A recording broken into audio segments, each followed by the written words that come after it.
যে দুনিয়াতে যে ব্যক্তি শয়তান মানুষ শয়তান, তার সাথে জিন শয়তানের যোগাযোগ থাকে। বিশ্বাস করেন না? দুনিয়াতে যে ব্যক্তি মানুষ শয়তান, তার সাথে জিন শয়তানের যোগাযোগ থাকে। একটা হাদিসে এমনও পড়েছিলাম আমরা স্টুডেন্ট লাইফে, আল্লাহ রাব্বুল আলামিন যখন কোনো আদেশ নাজিল করেন তখন ফেরেশতারা সেটা নিয়ে ডিসকাস করতে থাকেন আসমানে, এবং জিন জাতি প্রথম আসমানের কিনারা পর্যন্ত পৌঁছে যায় এবং সেখানে গিয়ে কানে শ্রবণ করার চেষ্টা করে কি নিয়ে আলোচনা করা হচ্ছে। যদি কোনো একটা সংবাদ তাদের কান পর্যন্ত চলে আসে, তাদেরকে বিতাড়িত করার জন্য আল্লাহ রাব্বুল আলামিন উল্কাপিণ্ড ছোড়েন। ওখানকার ফেরেশতারা আছেন, তারা অগ্নিশিখা নির্বাপন করেন। সূরা সফফাতের প্রথম দিকে পড়ে দেখবেন। এই জিন দুনিয়াতে যে কবিরাজ বা তান্ত্রিক বা জাদুকরের আন্ডারে আছে, সে এসে তাকে জানিয়ে দেয় এই হতে যাচ্ছে।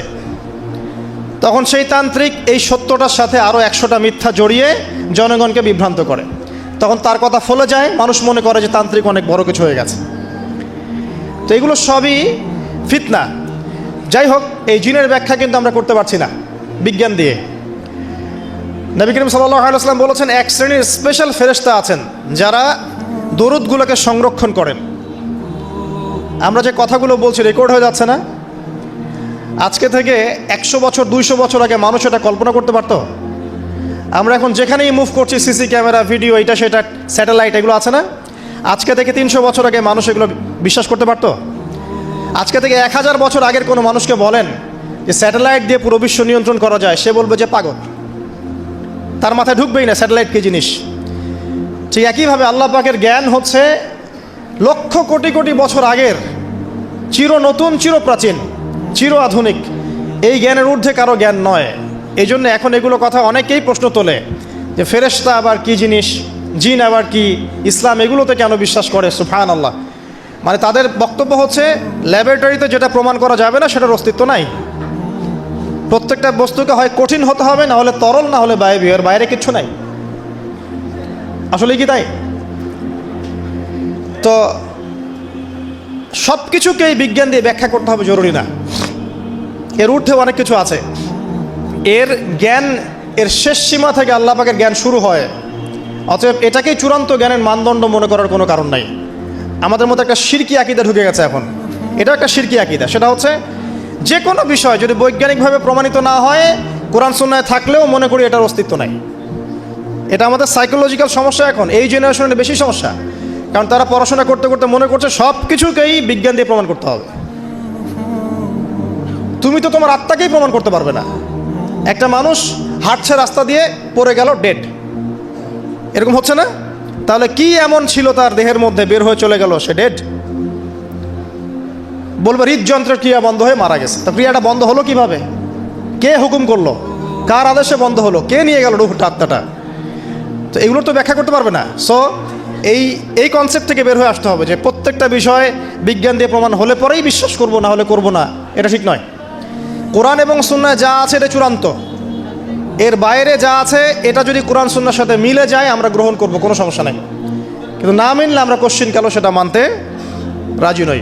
আসুন, নবী করিম সাল্লাল্লাহু আলাইহি ওয়াসাল্লাম বলেছেন, এক শ্রেণীর স্পেশাল ফেরেশতা আছেন, মালায়েকা, নূরের তৈরি, আলোর তৈরি, আলো দিয়ে তৈরি, নূর দিয়ে তৈরি, যারা নিঃসন্দেহে আলোর বেগের চেয়ে বেশি বেগে ভ্রমণ করতে পারেন, নিঃসন্দেহে।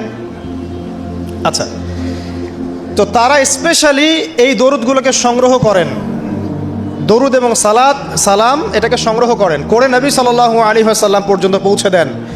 এরপর আল্লাহ রাব্বুল আলামিন, আল্লাহ সুবহানাহু ওয়া তাআলার ইচ্ছায় নবী করিম সাল্লাল্লাহু আলাইহি ওয়াসাল্লাম এর জবাব দিয়ে থাকেন। একটু চিন্তা করেন যে আপনি মনে করেন আল্লাহ রাসূল সাল্লাল্লাহু আলাইহি ওয়াসাল্লামের দরজায় দাঁড়িয়ে আছেন, কথার কথা মনে করেন যে তিনি জীবিত আছেন, কথার কথা। আপনি তার বাড়ি চেনেন, তার বাসায় গেলেন, গিয়ে নক করলেন, গিয়ে নক করে বললেন আসসালামু আলাইকুম। এবার নবী সাল্লাল্লাহু আলাইহি ওয়াসাল্লাম ভিতর থেকে আপনাকে বললেন, কথার কথা ধরে নেন যে ওয়ালাইকুম আসসালাম। এর অর্থ কি? ওয়ালাইকুম আসসালাম অর্থ কি? আপনার উপরেও শান্তি বর্ষিত হোক। আচ্ছা, আবার মনে করেন আপনি বাসার ভিতরে আছেন, আপনার বাসায় নবীজি এসেছেন সাল্লাল্লাহু আলাইহি ওয়াসাল্লাম, কথার কথা। এবার তিনি আপনার দরজায় নক করছেন, নক করে বলছেন আসসালামু আলাইক, তোমার উপর শান্তি বর্ষিত হোক।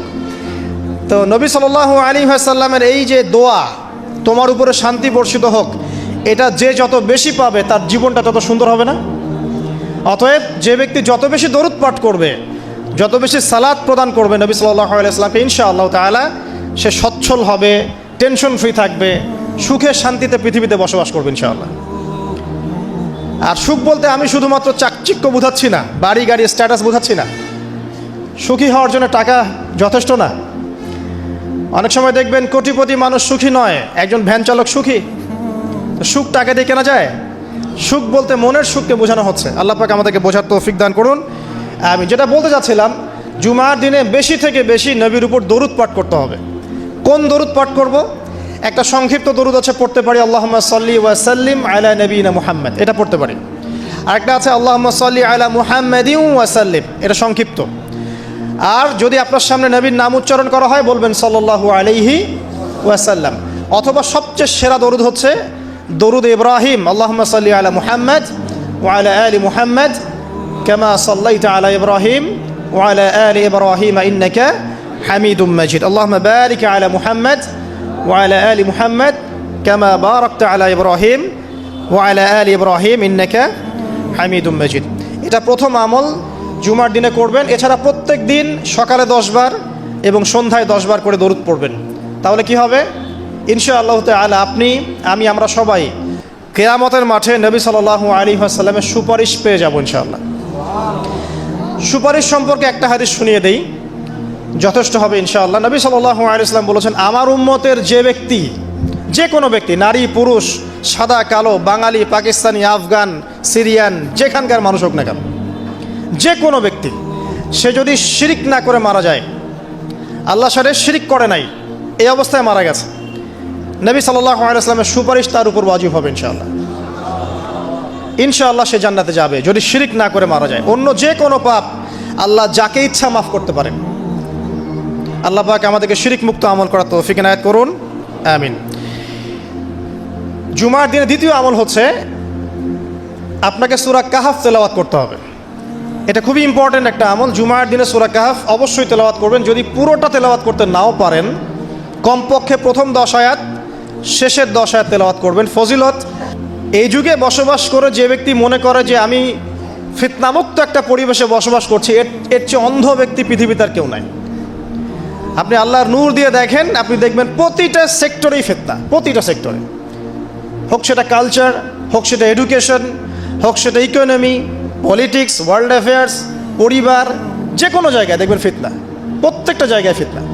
তো এই ফিতনার যুগে বসবাস করে যদি আমরা নিরাপদ থাকতে চাই, তাহলে সূরা কাহফ তেলাওয়াত করতে হবে, কমপক্ষে প্রথম 10 আয়াত এবং শেষ 10 আয়াত। আল্লাহ পাক তৌফিক ইনায়াত করুন, আমিন। আরেকটা আমল বলবো জুমার দিনে, সেটা হলো যে জুমার দিনে বেশি বেশি দোয়া করবেন আল্লাহর কাছে, কারণ এই দিনে 2টা সময় আছে, এই সময় দোয়া কবুল হয়ে যাবে ইনশাআল্লাহ তাআলা।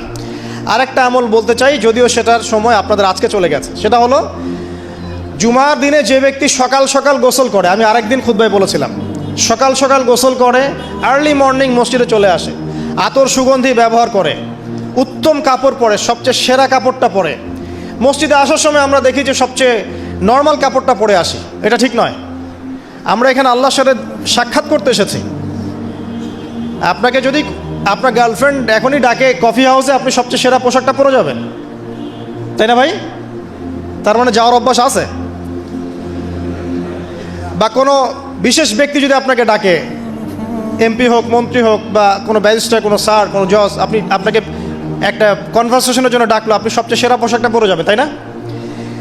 আপনার সামর্থ্য অনুযায়ী সবচেয়ে সেরা পোশাক পরতে হয় মসজিদে আসার সময়। খুযু যিনাতাকুম ইনদা কুল্লি মসজিদ, আল্লাহ পাক বলেছেন প্রত্যেকবার যখন মসজিদে আসবে তখন সেরা পোশাকটা পরে আসবে। তো জুমার দিনে সবচেয়ে উত্তম পোশাক পরে আসবেন। আসার পর সকাল সকাল গোসল করে সুগন্ধি ব্যবহার করে পায়ে হেঁটে যে ব্যক্তি আসে এবং ইমামের এই যে কাছাকাছি বসে, ইমামের কাছাকাছি বসার পরে খুতবা মনোযোগের সাথে শ্রবণ করে এবং খুতবার মাঝখানে কোনো কথা বলে না, কাউকে ডিস্টার্ব করে না, এরপর ইমামের সাথে নামাজ আদায় করে, এই ব্যক্তির আমল নামায় যে নেকি লেখা হবে, নবীজি বলছেন সে যে প্রত্যেক পদক্ষেপ ফেলে এখানে এসেছে, তার বিনিময়ে, একটা পদক্ষেপের বিনিময়ে 1 বছরের নফল রোজা আর 1 বছরের নফল তাহাজ্জুদের নেকি তার আমল নামায় লিখে দেওয়া হবে ইনশাআল্লাহ। তো এই কাজগুলো আমরা জুমার দিন খুব সহজেই করতে পারি। আল্লাহ পাক আমাদের জুমাকে মূল্যায়ন করার তৌফিক দান করুন। আর দেখবেন আমরা জুমাটাকে উপলব্ধি করি কিভাবে, এনজয় করি কিভাবে। এই দিনে বিয়ের অনুষ্ঠান, এই দিনে পার্টি, এই দিনে ডিজে, এই দিনে অমুক, এই দিনে সাউন্ড বক্স বাজতেছে, এই দিনে পিকনিক, এই দিনে বনভোজন। জুমার দিনের ফজিলতটা যে অনেক বেশি, এটা শয়তান আপনাকে দুনিয়ার চাকচিক্য দিয়ে ভুলিয়ে দিয়েছে। দুনিয়ার চাকচিক্য দিয়ে শয়তান আপনাকে জুমার ফজিলতটা ভুলিয়ে দিয়েছে। মনে রাখবেন, যত কাজ জুমার দিনের বাইরে। জুমার দিনটা হচ্ছে আমাদের সংস্কৃতি, ইবাদত করার সংস্কৃতি। একটা কথা মনে পড়লো, বলে ফেলি, যে একটা বিষয়ে মাথায় ঘুরপাক খেত সবসময় ছোটোবেলা থেকে, যে আল্লাহ পাক ইসলাম কেন নাজিল করলেন, মানে ইসলাম আমাদেরকে দিয়েছেন কেন আল্লাহ রাব্বুল আলামিন।